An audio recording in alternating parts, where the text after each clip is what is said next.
সংস্কারের অভাবে লালমনিরহাটের বুড়িমারি মহাসড়কটি বেহাল।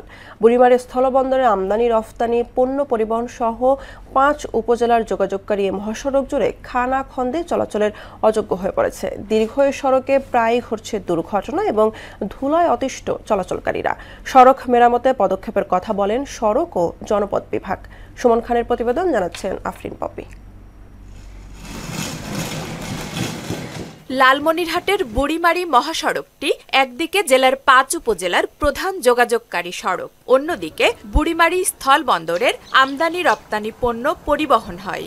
অথচ খানাখন্দে চলাচলের অযোগ্য হয়ে পড়েছে মহাসড়কটি। তাতে সড়ক দুর্ঘটনার পাশাপাশি প্রায়ই পণ্যবাহী ট্রাক বিকল হয়ে পড়ে। এছাড়া ধুলায় অতিষ্ঠ চলাচলকারীরা। সব মিলিয়ে বর্তমানে চরম দুর্ভোগের কারণ হয়ে দাঁড়িয়েছে মহাসড়কটি।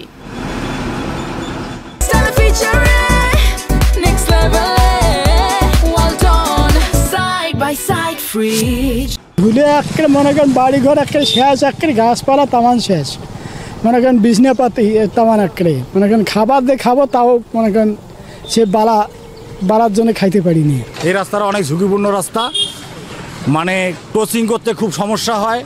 রাস্তা তো ভাঙ্গা আছে, এটা তো মূল সমস্যা আছেই। প্রতিদিন কম বেশি অ্যাক্সিডেন্ট ঘটে যাচ্ছে, রাস্তায় চলাফেরা করা খুব কঠিন।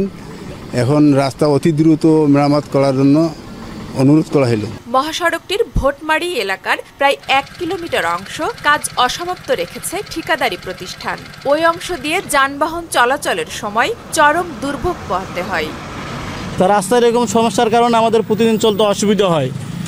যেমন পাতির সেট ভাঙে, হ্যাঙ্গার ভাঙে, গাড়ি পাল্টি খায়। আমার এলাকাবাসী অনেক কষ্টে থাকি, মানে দূর দূরান্ত লোকও অনেক ভোগান্তি পাই, যানজটে অস্ত থাকি।